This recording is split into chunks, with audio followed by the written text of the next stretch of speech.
Halo teman-teman, jumpa lagi bersama kami Bimbingan Belajar BLC, Bright Learning Center.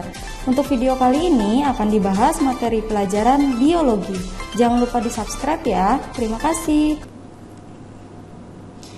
Halo teman-teman, selamat datang kembali di channel YouTube Bright Learning Center.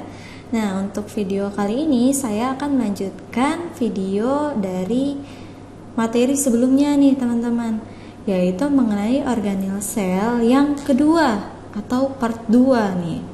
Nah, di video-video saya sebelumnya saya sudah menerangkan mengenai sel dan organel sel yang part pertama nih teman-teman. Gimana teman-teman, udah ngerti belum nih sampai sini? Ya, untuk mengulas kembali ya, untuk mengingatkan kembali. Jadi tubuh kita ini atau tubuh makhluk hidup itu disusun oleh satuan atau unit terkecil nih yang disebut sel. Nah, sel-sel ini yang memiliki bentuk dan fungsi yang sama nantinya akan membentuk jaringan. Jaringan akan membentuk organ, organ membentuk sistem organ, dan akhirnya terbentuklah organisme nih seperti manusia, hewan, dan tumbuhan. Nah, ini udah saya jelaskan selengkapnya di video sebelumnya ya teman-teman. Jadi kalau misalnya teman-teman masih belum paham, bisa ditonton dulu tuh di video sebelumnya. Nah, di video sebelumnya juga saya sudah menerangkan bahwa di dalam sel itu ada beberapa organel-organel nih teman-teman. Seperti pada contohnya nih, ada sel tumbuhan dan sel hewan atau manusia. Ada organel-organel sel yang dapat ditemukan di kedua sel tersebut, seperti membran sel, mitokondria, retikulum endoplasma, nukleus, ribosom, sitoplasma, dan juga aparatus Golgi. Nah, organel-organel ini yang dapat ditemukan di kedua sel tersebut juga sudah saya jelaskan ya di video sebelumnya. Nah, ada juga organel-organel yang hanya dapat ditemukan di salah satu sel tersebut nih teman-teman. Seperti pada sel hewan atau manusia, yaitu ada sentriol dan lisosom, dan ada kloroplas, vakuola, dan dinding sel yang hanya dapat kita temukan di sel tumbuhan gitu. Nah, untuk video kali ini materi utamanya adalah organel-organel ini nih teman-teman, yang hanya dapat ditemukan di salah satu sel tersebut. Nah, untuk yang pertama kita bahas sentriol dulu ya.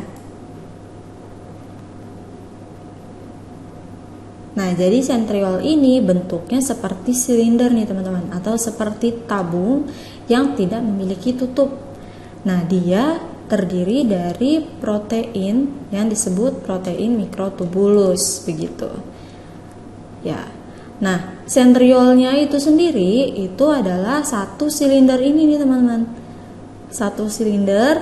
Nah, jika ada dua sentriol atau dua silinder sentriol, ini akan membentuk sentrosom gitu.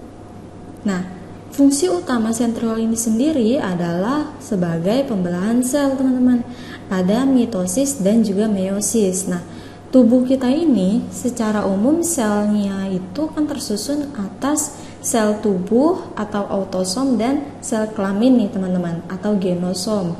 Nah, yang biasanya melakukan pembelahan sel secara mitosis itu adalah sel tubuh.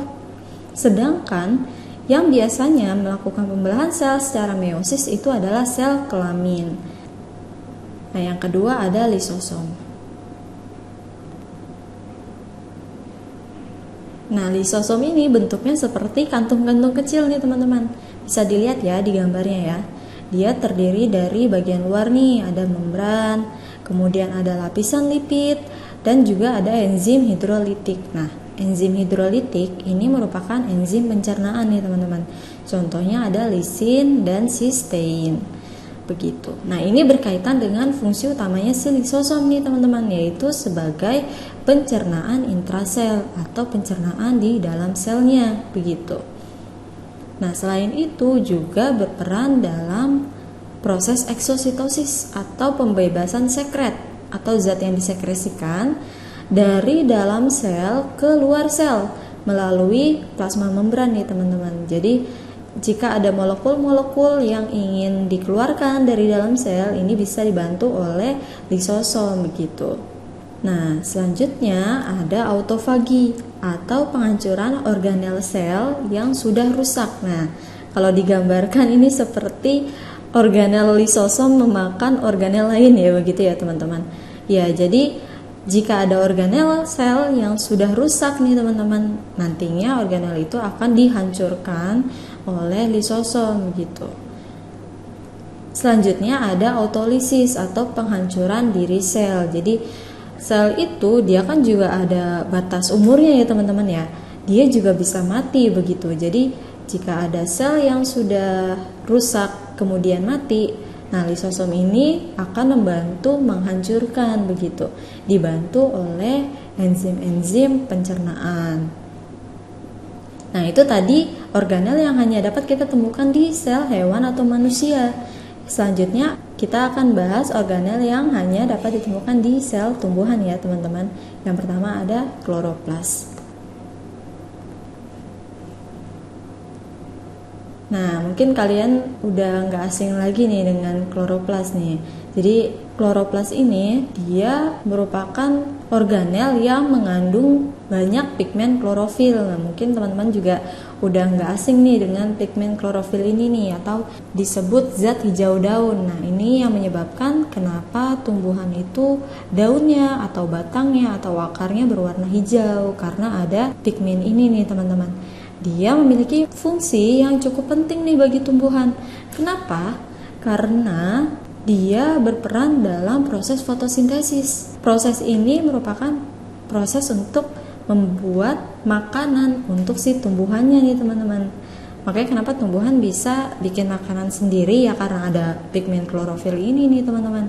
Jadi nantinya pigmen klorofil dibantu dengan cahaya matahari akan membuat atau mengubah karbon dioksida dan air menjadi karbohidrat dan oksigen begitu. Nah, oksigennya ini nantinya juga bisa digunakan oleh hewan dan manusia untuk bernafas nih teman-teman. Nah, untuk komponen penyusun kloroplas ini ada tilakoid nih, yang bentuknya seperti lempengan-lempengan nih teman-teman. Nah, tilakoid ini dia bagian dalamnya disebut lumen. Nah, pigmen klorofil tadi itu akan terkandungnya di dalam tilakoid ini nih teman-teman. Ya. Nah, jika tilakoidnya akan saling bertumpuk, dia akan membentuk satu bangunan yang disebut granum nih, seperti pada gambar ya teman-teman. Nah, selain itu juga ada cairan di dalam kloroplas yang disebut stroma. Jadi setelah tadi pigmen klorofil sudah melaksanakan proses fotosintesis, selanjutnya hasil fotosintesisnya sebagian ada yang digunakan dan sebagian ada juga yang disimpan. Nah, disimpannya itu di stroma ini nih teman-teman. Yang berikutnya ada vakuola. Nah, vakuola ini sebenarnya adalah rongga teman-teman. Rongga di dalam sel. Dia memiliki membran yang bagian paling luarnya ini yang disebut tonoplas. Nah, karena ukurannya besar, jadi dia bisa menyimpan banyak molekul atau komponen nih teman-teman, seperti alkaloid, ada juga pigmen antosianin. Nah, pigmen ini biasanya merupakan pigmen yang untuk mewarnai bunga begitu teman-teman. Makanya kenapa bunga memiliki banyak warna kan ya, ada warna merah, ada warna kuning begitu. Nah, itu karena ada pigmen ini nih teman-teman. Selain itu juga bisa mengandung sisa metabolisme dan zat makanan dalam bentuk ATP begitu. Sebenarnya teman-teman, di sel hewan juga terdapat vakuola, tapi ukurannya itu tidak sebesar vakuola pada sel tumbuhan nih. Bisa dilihat ya di gambar ya. Jadi pada sel tumbuhan vakuola ukurannya sangat besar begitu. Sedangkan jika sel hewan yang memiliki vakuola, dia ukurannya itu hanya kecil saja begitu. Atau bahkan sel hewan juga beberapa tidak memiliki vakuola. Nah, yang terakhir ada dinding sel nih teman-teman. Nah, dinding sel ini bersifat permeabel nih teman-teman. Jadi berbeda dengan plasma membran yang sifatnya semi permeabel. Ini juga sudah saya jelaskan di video sebelumnya.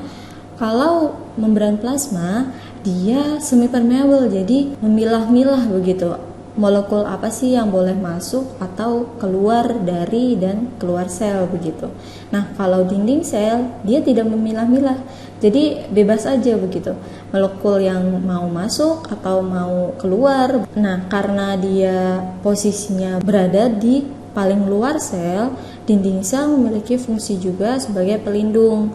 Jadi bagian dalam dari sel itu dilindungi oleh dinding sel ini nih teman-teman. Nah, selain itu juga berfungsi untuk pemberi bentuk tubuh. Nah, ini kenapa sel tumbuhan itu bentuknya lebih tetap atau tidak berubah-berubah, tidak seperti sel hewan ya teman-teman. Nah, kenapa sih dinding sel itu fungsinya keren banget gitu ya, atau hebat banget sih, bisa sebagai pelindung, bisa juga sebagai pemberi bentuk tubuh.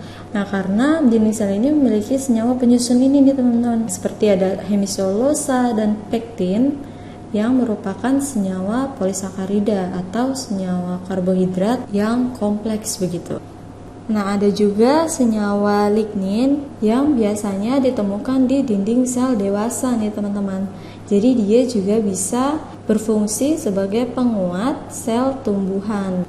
Nah, ada juga senyawa kutin yang biasanya ditemukan di permukaan atas daun atau batang, seperti pada gambar nih teman-teman. Dia berperan penting ketika tumbuhan sedang berada pada musim kemarau. Kan kalau musim kemarau itu kan kondisinya kering ya teman-teman ya, kurang air begitu.